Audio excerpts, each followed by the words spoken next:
Yo, what is up guys, Ghost here, welcome back to another video, and in this one, we're taking a look at another community post, and this is going to be going over the next phase of Season 4 on August the 18th, which is of course bringing the Top Gun game mode, it's bringing Wake Island, the new jets, but they've also got some interesting little tidbits on things that are coming in the future. So we've got a new dispersion crosshair, which I haven't really read too much into yet, but I can only assume it's going to give you some sort of visual identifier of how your spread is affecting your weapon as you're bursting it or going full auto.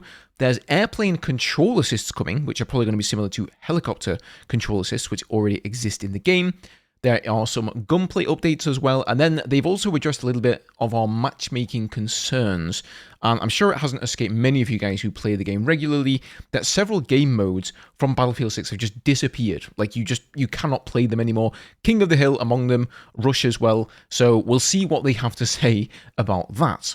As always, guys, if you enjoy the content here on the channel, leaving a like is massively appreciated. Don't forget to subscribe to stay up to date with all of the Battlefield 6 news, just like this video here. And thank you guys for the support. Couldn't do it without you. So let's just jump in with that said. So here's a bit of an overview for you guys. Obviously, I've just run through that there. So they say, with Season 4, Subaru Reef brought a larger playfield, dynamic waves, and new routes across the islands that lean into all-out warfare combat. From the look and feel of the water to the way the map creates new routes across the islands, it has been great to see players discovering how the space flows and where the biggest fights start to form. So we got the Top Gun update coming here. Top Gun update arrives on August 18th, bringing the next wave of Season 4 content to Battlefield 6 with Wake Island, new air-focused experiences, new hardware, a new POI on Fort Linden in Battle Royale, and more amazing Portal experiences. Let's dive into what's coming next. So obviously, Wake Island is going to be the big piece of content there for us, and they say it's always been known for its open combat lanes, island-wide momentum swings, and the kind of combined arms warfare where infantry, vehicles, and aircraft all have room to shape the fight. Reimagined across the modern sandbox, this iteration of Wake Island comes with a stronger focus on naval warfare and large-scale conflict across land, air, and sea.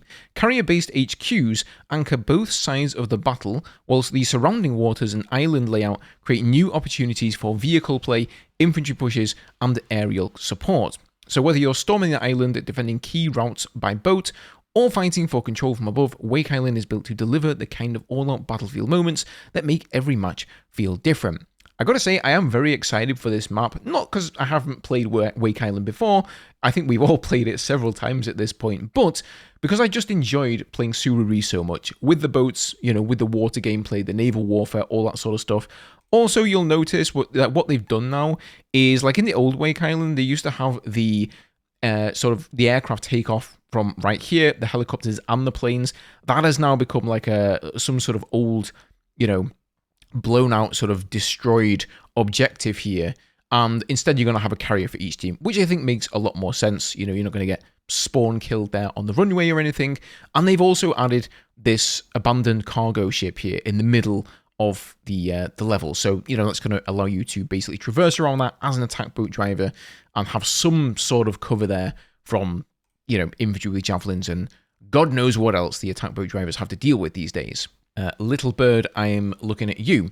Carrier Strike and Fighter Suite. So these are the two new game modes coming here. This update brings two new modes built around air combat, objective play and team coordination as part of the Top Gun collaboration.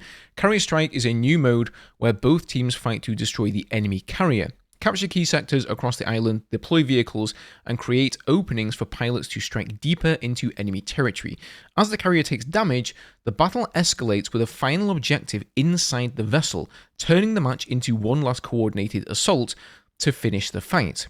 So, most of you guys, I think, will have played some incarnation of Carrier Assault. It used to be called Titan Assault or Titan Mode, and I believe that was the first time that game mode came to Battlefield with 2142.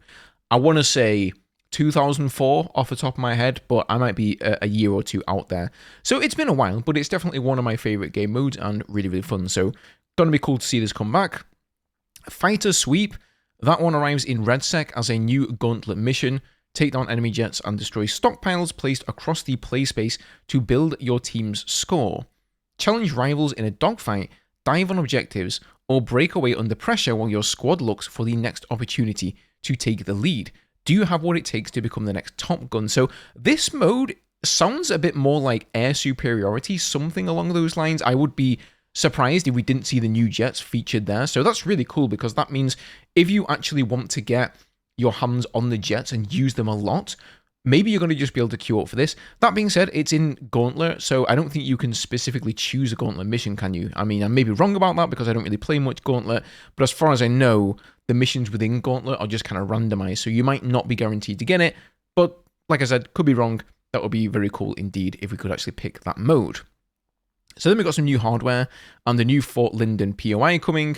They say it also brings new hardware. The Interdictor joins the weapon lineup as a new sniper rifle, while the FA-18, well, 81F Super Spectre, it's the FA-18, and the F-74A Seacat, aka the F-14 Tomcat, arrive as two new two-seat jets. We're also adding a new point of interest to Fort Linden, known as the USS Grant for Battle Royale. The crashed carrier will feature higher value loot than standard POIs, and for the first few weeks after launch, it will be tagged as a high value zone to help squads quickly find and contest the new location. I do really like this. I think just as far as like points of interest go, you can't get much more badass than an aircraft carrier, in my opinion. So maybe I'll even stop playing some RedSec now. And that brings us, ladies and gents, to the combat experience updates, the gameplay updates here. The first one is ADS Dispersion Crosshair. We've heard that it is not always clear how sustained fire and movement affect weapon accuracy, particularly while aiming down sights. To make that behavior easier to understand, we are introducing an optional ADS Dispersion Crosshair. So when firing an automatic weapon while aiming down sights, the indicator will expand as dispersion increases, showing that your weapon is becoming less accurate during sustained fire. Movement will also be reflected, helping you better understand how your accuracy changes while repositioning or engaging on the move. The goal here is to give players a clearer visual read on how dispersion works, especially as you practice burst control, movement, and the weapon handling.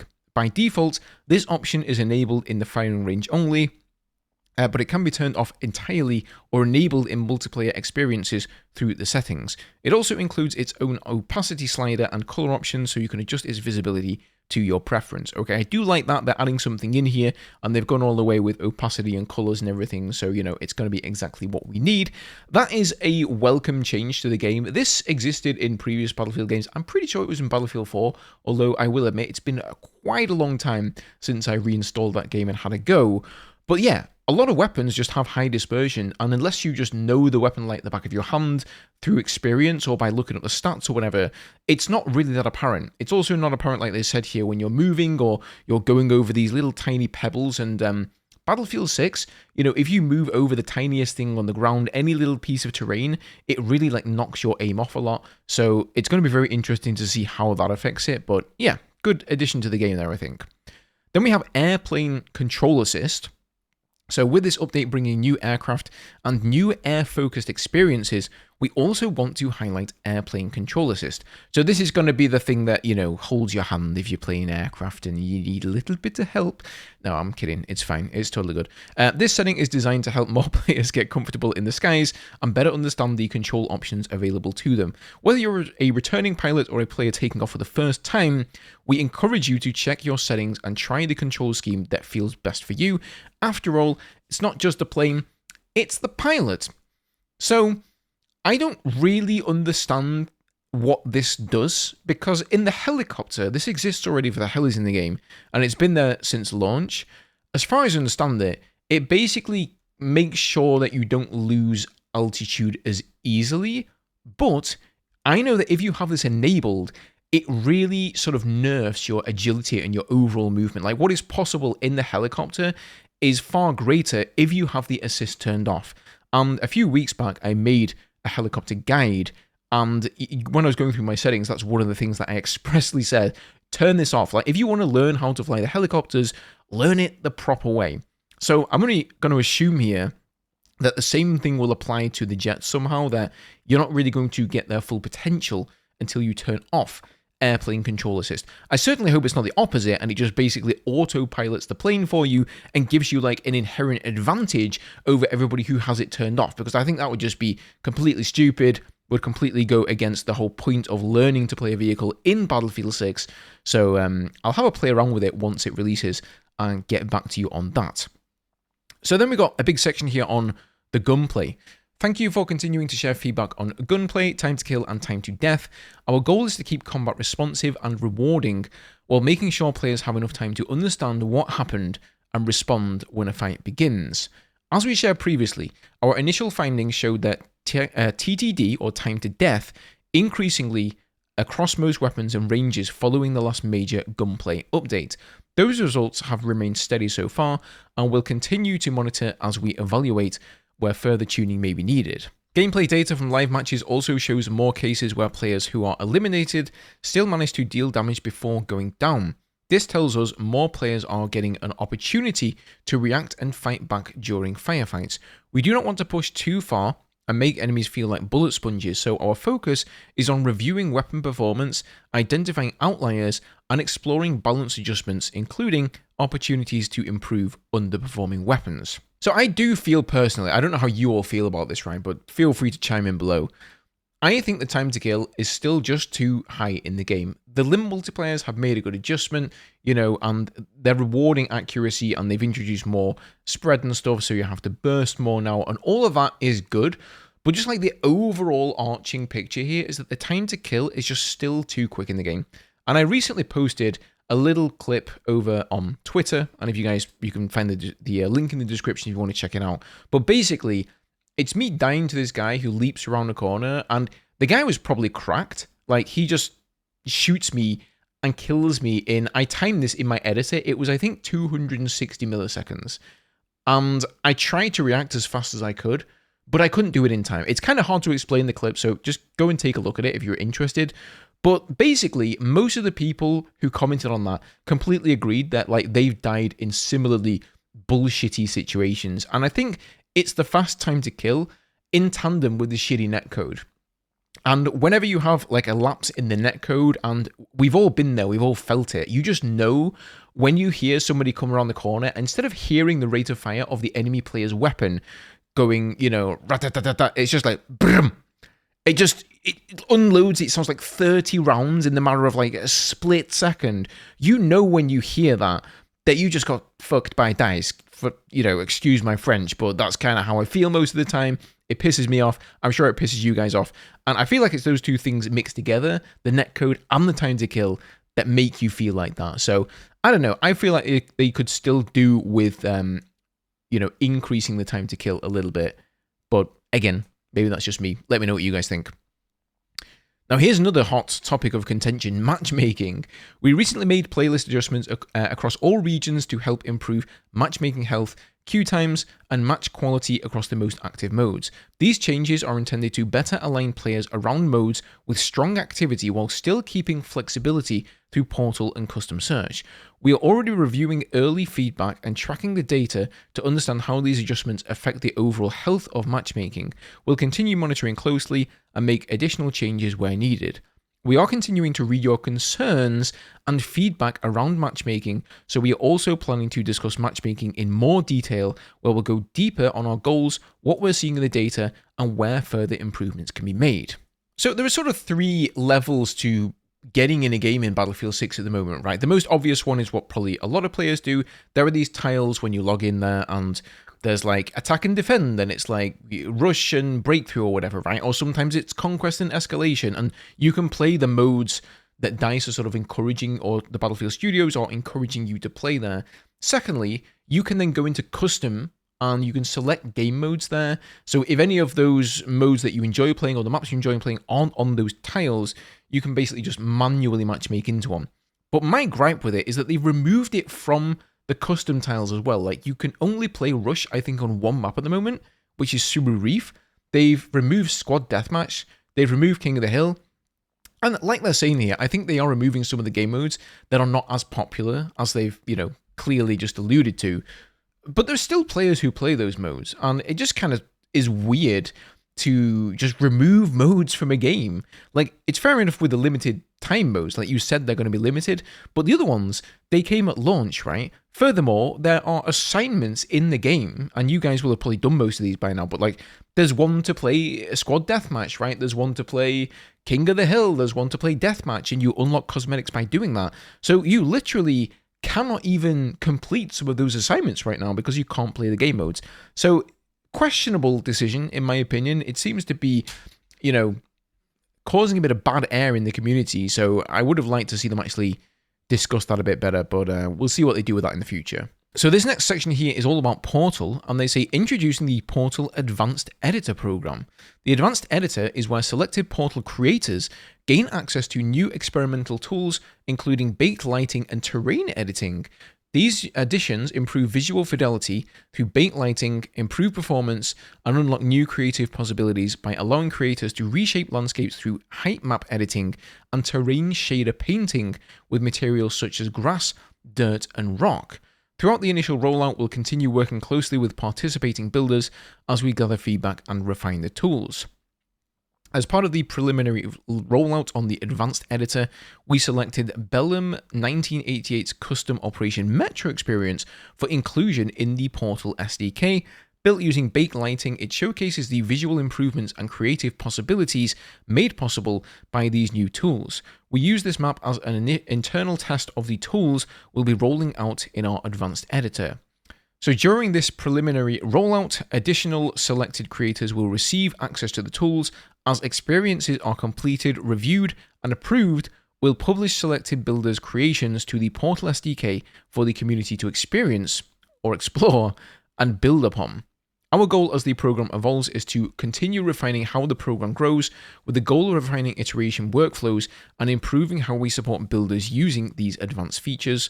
The Advanced Editor is designed to further empower builders who are pushing the boundaries of what's possible in Portal while helping us refine these advanced tools through real-world use. As this program develops, we'll continue expanding the program while celebrating the incredible experiences the community creates. Whether you're part of the initial wave or not, we encourage everyone to keep building, experimenting, and sharing their creations with us. Your efforts help shape the future of Portal. If you're interested in gaining access, we'll be introducing an interest sign-up in the future, but in the meantime, the best way to stand out is by continuing to create unique experiences and engaging with the Portal community. So that was pretty lengthy there, but actually sounds amazing, if I'm honest. Like, I don't make Portal experiences. I'm going to guess a lot of you guys don't do that either, right? You just, when you log in, you want to spend your time playing the game. But those people out there in the community who do spend hours upon hours of their hard-earned time creating Portal experiences for me and for you, I really take my hat off to them, because some of them have been absolutely incredible, and I'm going to be looking at those same creators. And I'm afraid their names escape me. I should probably be better than this. But, you know, the guys who have made some of the best remakes from past Battlefield titles and stuff, now with these new tools, they just have so much more potential, I think, to make something more. It's not going to be, you know, the quality level of what Battlefield Studios are making, but at least a little closer to it. So if we get any banger maps, I'll be sure to make some videos on those and bring it your way. So Suru Reef, players will be able to create custom experiences on Suru Reef, one of our largest Battlefield maps, built for combat across land, sea and air. It offers plenty of room for flanking, vehicle warfare, and a variety of ways to approach each objective. We can't wait to see what the community builds with it. So at the moment, Suru Reef is not in the Portal SDK, it's not available there, but it is going to be on August the 18th. Wake Island as well will be available for verified experiences, and later in the season for custom experiences. Reimagined for the modern Battlefield sandbox, features a greater emphasis on naval warfare with carrier-based HQs and large-scale combat across land, air, and sea. Its redesigned layout creates new opportunities for vehicle combat, infantry assaults, and aerial support. So there is a reason that they basically have the map be available for, you know, not Portal at first. Like, they have it just as a verified experience, and then afterwards they come in and say, okay, next patch, now you can have it in Portal and kind of screw around with it and do whatever you want. I guess they want people to experience it the way they envisioned it to begin with. That's totally fair, I think. So custom lobbies and spectator mode capabilities are arriving with the Top Gun update on August the 18th through Battlefield Labs in Live. Building on Portal, custom lobbies are designed to give players more control over how they set up and run matches. We see these features supporting private sessions, community tournaments, creator-led events, and more organized ways to play with friends, squads, and wider community. Spectator mode will also give players new ways to follow the action. Initial support will include Battle Royale quads and Conquest, with additional modes planned as the feature expands. We will share a full dedicated article on custom lobbies and spectator mode before the Top Gun update launches, with more details on how these features work and how players can start using them. I'm most excited, I think, for competitive stuff with this. You know, it basically means that somebody's going to be able to get in there, spectate a competitive match of Battlefield, and, you know, even cast it or something like that. In fact, I've done some casting in the past for RTS games, real-time strategy games. So that's always something that I've sort of almost fantasized like about doing for Battlefield. You know, if the competitive scene was really, really big, I would love to like cast some games of really, really top tier players. But hey, a guy can dream. So they say, take flight here. The runway is clear. We'll catch you in the skies above Wake Island. So that's the end of that one, guys. Obviously, I am beyond excited to be getting 2 new jets in the game on August the 18th. Outside of everything we covered in today's video, that is the main thing I'm excited for. And thinking about it, I'm a little bit miffed they didn't really talk about it. Like, they didn't go into any detail here about the 2 new jets, what kind of loadouts they're going to be getting, you know, are we going to be getting like loadout options for the other jets as well? There was none of that. So I guess we'll find out on the 18th of August. There's probably going to be more information coming, though, over the next weeks because, you know, they start to sort of build up and hype things up coming up to the 18th. So if you guys want to stay up to date with all of that, don't forget to subscribe. I'll be covering it all here on this channel. Thank you, guys, as always, for watching. Don't forget to leave a like as well if you enjoyed. That helps out a lot. I would bring Lopper to say goodbye, but she's not here. She's already had her dinner today, so she's probably sleeping. But she loves you guys. She told me, so just know that. Anyway, I'll see you guys in the next video.